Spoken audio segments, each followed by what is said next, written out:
So here we have the BMW 118i automatic on an 18 plate. I'm going to start off by showing you inside the boot, and then we'll hop in and run through some controls from there. As we approach the back of the car, you can see we have reversing sensors, plenty of boot space as well, along with that 60/40 split folding rear seat should you wish to increase this space even further. Okay, now that we're inside the car, we're going to start with the dials. On the right hand side we have the Rev Counter, on the left hand side the speedometer and fuel gauge. In the middle you can see the total miles for this car, which are 37,594.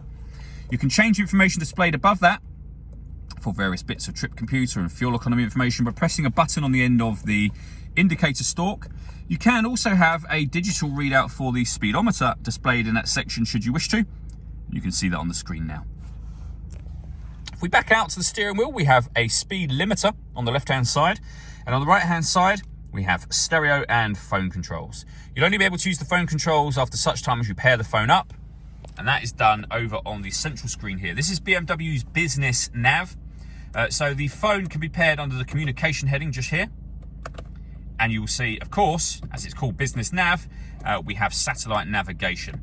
All of the movements I'm making on the screen are all being done using the iDrive system, which is this dial and the collection of buttons that surround it. But you can do virtually everything off of that dial, which makes it very intuitive, easy to use whilst driving a car along.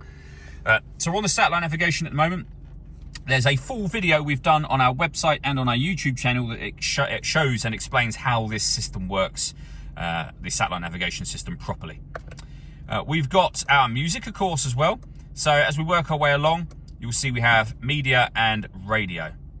So we have DAB radio, FM and AM as well, a CD player, Bluetooth audio so you can stream your music wirelessly, as well as making and receiving phone calls, of course, and then USB input. You can also make adjustments to things like bass and treble from down here as well.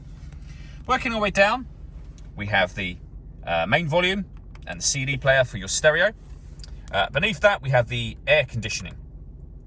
So in this car, you're able to adjust the direction of the air, temperature, the fan speed. Air conditioning is on at the minute, so you can turn that off or back on again. This car's air conditioning is actually a form of climate control, so if you hit that button there, the car will then automatically maintain this temperature by taking control of the fan speed and also the direction of the air as well.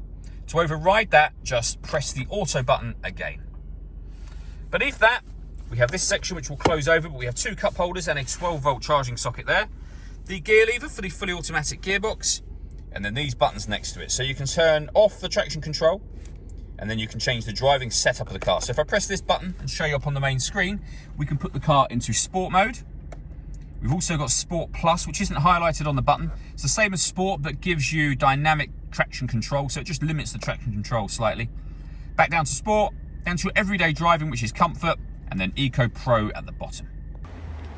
All that leaves me to say is thank you for taking the time to watch this video. If you'd like to come and see the car in person and have a test drive, please feel free to call any of our MJA sites. We'd love to hear from you soon.